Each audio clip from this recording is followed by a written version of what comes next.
Salut à tous et bienvenue dans mon...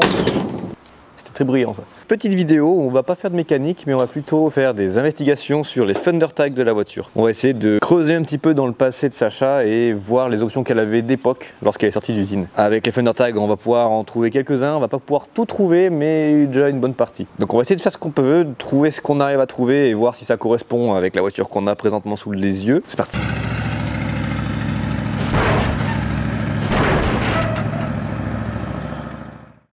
Déjà pour dénicher ces fender tags, il faut aller sous le capot, hop. Et sur les mopards, c'est en avant droit ici. La mienne elle est vissée, normalement c'est riveté, c'est supposé être comme la carte d'identité de la voiture et c'est pas supposé vraiment bouger en général. Dernièrement, je suis tombé aussi sur plein de personnes, deux, mais ça reste deux personnes quand même, qui sont sur le point d'acheter une Dodge Aspen ou Plymouth Volare, donc c'est quand même improbable parce que c'est un modèle pas si connu et pas si répandu. Je me suis dit pourquoi pas essayer de faire un genre de guide sur qu'est-ce qu'il faut vérifier, on va dire, sur ta voiture quand tu l'achètes. Personnellement, je connaissais pas le modèle avant de l'acheter et depuis que je l'ai, forcément je connais un peu mieux. C'est vrai que pour les gens qui connaissent pas trop ou qui se lancent dans l'américaine, ça peut être sympa d'avoir un genre de guide plus ou moins. Donc je vais essayer de faire ce que je peux pour être un bon guide et vous montrer les points à vérifier, surtout au niveau rouille, parce que ces voitures-là rouillent comme beaucoup de vieilles voitures. Ce qu'il faut savoir, c'est que dans les années 70, 60, début 70, ça allait niveau rouille, les voitures rouillaient pas trop parce que le métal était de plutôt bonne qualité. Et à partir de 70, je crois que c'est à partir de 71 même, 71, 72, que le métal a changé de qualité et que c'est devenu de la grosse marde. Et à ce moment-là, les voitures ont commencé à rouiller leur race, vraiment. Enfin, plus que les anciennes qui déjà rouillaient quand même. Et celle-ci n'en fait pas exception, elle est de 1980. Bien que les problèmes de rouille ont été améliorés, car sur les premières générations, ça rouillait vraiment de ouf. Les ailes avant rouillaient beaucoup. Mais sur celle-là, moi, les problèmes que j'ai de rouille, c'est pas les ailes avant. Les ailes avant, ça va, elles sont plutôt clean. Mais c'est surtout là, le coal catcher, non je sais plus comment ils appellent ça. Mais en gros c'est là où il y a le mécanisme d'essuie-glace. Ici ça fait comme une espèce de renfoncement et là ici il y a plein de feuilles mortes qui viennent se foutre là-dedans et ça fait rouiller par l'intérieur de la bagnole. Donc très important d'aller vérifier là-bas dedans. La mienne il y avait de la terre en masse, vraiment j'ai enlevé un bon paquet de terre. Je dirais pas 1 kilo mais beaucoup, vraiment beaucoup. Un truc à savoir aussi c'est que ces machins là, ils ont des évacuations de chaque côté, il y en a 3. Il y a une évacuation là, une au milieu au point le plus bas et une autre de l'autre côté là-bas. Sauf que il y a une espèce de petit rectangle en caoutchouc devant qui vient obstruer et éviter que les feuilles tombent finalement. Donc toutes les feuilles restent là-bas dedans, il n'y a que l'eau qui s'évacue, plus ou moins. Et c'est pas bon quoi. Donc moi je les ai carrément virées, comme ça au moins s'il y a des feuilles elles tombent et au pire elles restent mais je les enlèverai. Mais de manière générale ça évite que ça garde la merde comme ça l'a fait ces dernières années quoi. Autre endroit à vérifier c'est les longerons. La manière dont sont faits ces longerons en fait c'est on va dire des nids à rouille mais surtout des nids à terre en quelque sorte. J'ai un des rails qui est d'ailleurs bien bouffé donc il va falloir que je fasse quelque chose là-dessus. Donc bien vérifier les longerons avant, très important, c'est la structure de la bagnole donc là vraiment faut pas déconner avec ça. Moi le rail de ce côté là il est bon mais le rail de ce côté ici qui est le moins visible d'ailleurs, et encore là j'ai 600 lignes mais avec le V8 ça va être la galère, il est bouffé mais réellement je peux passer les doigts dedans et aisément, c'est pas un petit trou, c'est vraiment, il manque un bon gros chunk. Ça c'est mon longeron, c'est le dessus du longeron, le fameux U que ça fait là. Ce côté là est plutôt propre même s'il y a beaucoup de rouille de surface. Et là maintenant le côté passager, et là c'est un trou ça, vraiment, c'est bouffer sa race. Donc faire super attention à ça, ces voitures elles rouillent à mort et les longerons n'en font pas exception. Les autres points à regarder forcément c'est les ailes arrière, les bas d'ailes c'est un peu le classique ces voitures américaines de toute façon, enfin les anciennes de manière générale. Les ailes arrière, les bas d'ailes c'est ce qui prend le plus, ce qu'on appelle les rockers. Comment on appelle ça déjà? Les bas de caisse. Voilà, les bas de caisse aussi des fois ça rouille. Mais là moi c'est mon bas d'aile arrière ici qui est bien bouffé. J'ai de la chance parce que c'est vraiment bien délimité. Il y a l'aile qui vient comme ça et après mon bas de caisse. Le bas de caisse est un peu rouillé sur le dessus mais ça va. Par contre le bas d'aile, oui lui il a été bouffé. Donc il va falloir que pareil je fasse quelque chose ici parce qu'il y a un trou vraiment. Je peux y passer mes doigts plutôt aisément aussi. Et j'ai aussi mon bas d'aile arrière ici parce que le coffre a pris la flotte et elle m'a fait rouiller l'aile ici, le corner là et le bas d'aile ici. Donc finalement la voiture n'a pas trop rouillé que ça, honnêtement, même si c'est des gros spots de rouille, il y en a juste 3, non 4. L'autre défaut un peu relou de cette voiture là, en tout cas moi j'ai le problème sur la mienne, c'est le système d'essuie-glace qui est un peu foireux. En gros c'est un système, il y a le moteur ici et il y a des tringles qui viennent rejoindre les essuie-glaces. Il y a le problème des espèces de petites rondelles en plastique, c'est une espèce de pièce qui a tendance à casser sur les systèmes d'essuie-glace de chez Mopar, c'est connu. J'ai mes tringles qui se sont carrément défaites, donc là je les ai enlevés, je les ai rangés dans le garage. Il va falloir que je remette en place et que je répare ça comme je peux. Mais voilà, à part ça, dans l'ensemble c'est quand même pour une première voiture américaine, je trouve que c'est quand même un bon compromis. Oh j'ai laissé un tournevis. Ok, bref, je trouve que c'est un bon compromis dans le sens que elles sont pas très connu, donc pas très désiré et surtout pas cher pour l'instant, enfin pas cher, correct on va dire, parce que ça reste c'est Mopar, donc il y en a qui vont jouer là-dessus pour dire hey, c'est Mopar donc ça vaut cher. Il y a des versions RT qui existent, donc il y en a qui vont dire hey, c'est une RT alors que ça ne l'était pas forcément, justement en checkant les fender tags on peut le savoir normalement ça. Il faut faire gaffe parce que forcément il y aura toujours des gens qui seront là pour te vendre du rêve, hein, peu importe le modèle que tu achètes, peu importe la voiture, que ce soit américaine, allemande. C'est pas forcément la rareté du modèle qui va faire son prix, c'est surtout sa désirabilité. Par exemple, la Mercury Meteor que j'avais au début de la chaîne, je l'avais acheté 2600 $ canadiens à l'époque, et c'est que dalle, c'est vraiment que dalle, mais c'est parce que c'est un modèle tellement pas connu en fait. Moi j'ai découvert ce modèle en l'achetant, mais j'avais jamais entendu parler de cette voiture auparavant, et c'est ça qui fait que bah ça vaut pas cher, parce que personne n'en veut, personne ne la connaît. Si tout le monde la connaît, comme les Charger, les Challenger, les Camaro, les Chevelle, les Mustang c'est des pires, tout le monde veut acheter, bah là le prix il augmente. A contrario, une voiture comme ça que personne ne connaît, qui n'a pas spécialement marqué son histoire non plus, faut avouer, ben ça vaut rien quand on en trouve une. Surtout en 600 lignes, les 600 lignes forcément c'est moins cher.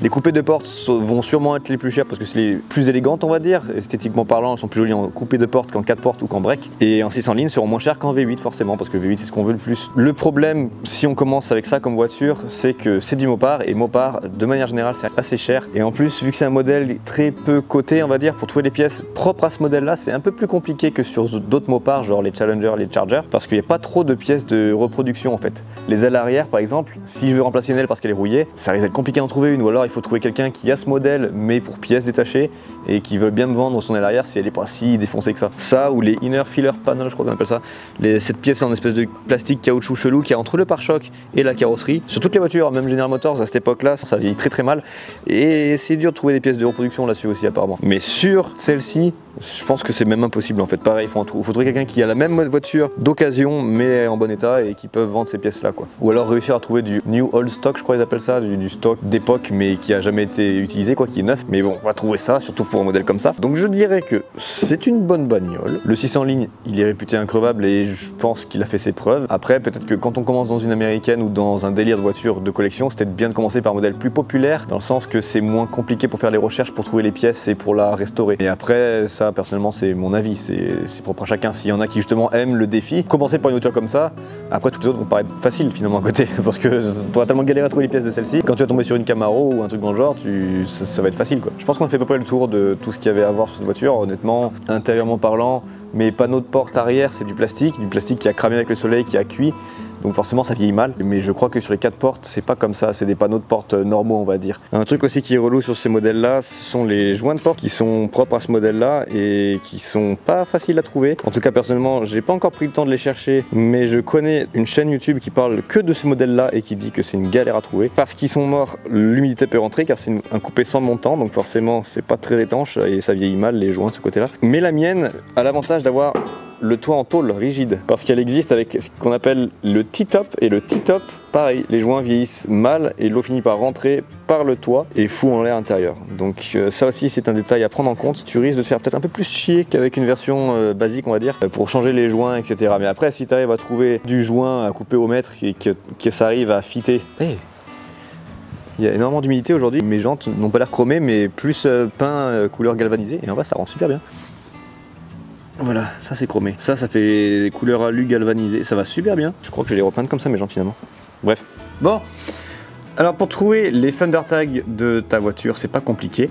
Surtout Mopar, parce que c'est quand même vachement bien documenté les Mopar. Il y a tellement une espèce de hype autour de ces voitures là, que si tu as une Mopar des années 70, tu vas pas trop te faire chier à trouver des infos dessus normalement. La mienne étant des années 80, les fender tags ne sont plus exactement les mêmes. Ça a changé à partir des années 80, ouais, malheureusement. Donc voici en gros ce que j'ai réussi à trouver comme information. On peut visuellement les vérifier. Hein. Donc déjà, il y a un NL29 CAB machin truc. Ça c'est le numéro de fabrication, c'est le numéro de la voiture, 11 000 machin truc. NL, le N représente le modèle Dodge Aspen. L c'est la classe de prix de la voiture, donc low, c'est une voiture low budget, donc vraiment cheap. Le 29 représente les 2 portes, donc two door special coupe, donc le coupé de porte, c'est ce que j'ai. Le C du CAB représente le moteur, donc là en l'occurrence le 225 CI Slant 6 1BBL, donc carburateur simple corps, c'est exactement ce que j'ai, donc le moteur 225 CI Slant 6 avec le même carburateur. Le A représente l'année 1980,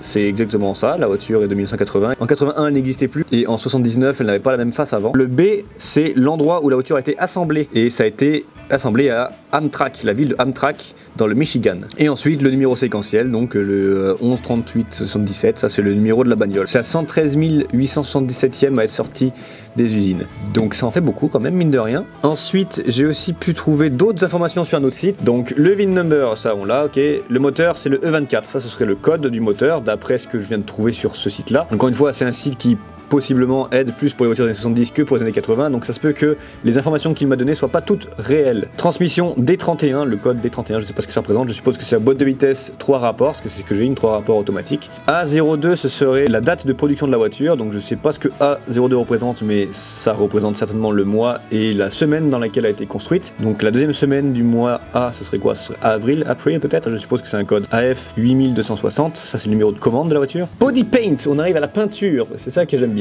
C'est que ça te dit à peu près le code couleur, donc là le code serait SC2. On a le top paint, ce serait le SC9, donc ce n'est pas exactement la même couleur, il se peut que la teinte soit légèrement différente. Et du coup on peut aussi voir qu'on a le interior trim, donc ça c'est l'intérieur de la voiture, c'est en gros la finition intérieure. L6B2. Ce code-là représente ce que j'ai à l'intérieur. U2, on voit que c'est rien, ça représente juste le groupe de musique qui a inspiré les gens qui ont créé cette voiture. Non, je rigole, ça n'a rien à voir. A53, F-Body Two-Tone Paint. Donc ça voudrait dire que la voiture a peinture bicolore. C'est le cas, elle est bleue, le bas des portes, on peut voir que c'est un bleu plus foncé. Ensuite, on arrive sur C56 qui me dit Bucket Seat.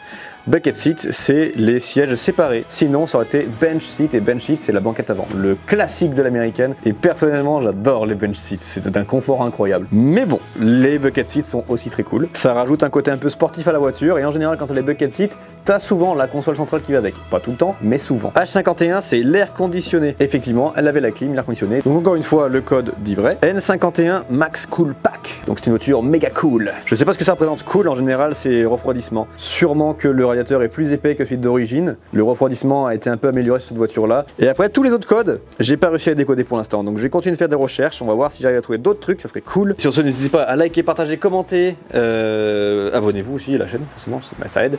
Et comme ça, on pourra continuer d'avancer, de grandir la chaîne et de grandir les projets aussi au passage. Ça serait cool. Et puis voilà. Tchuss!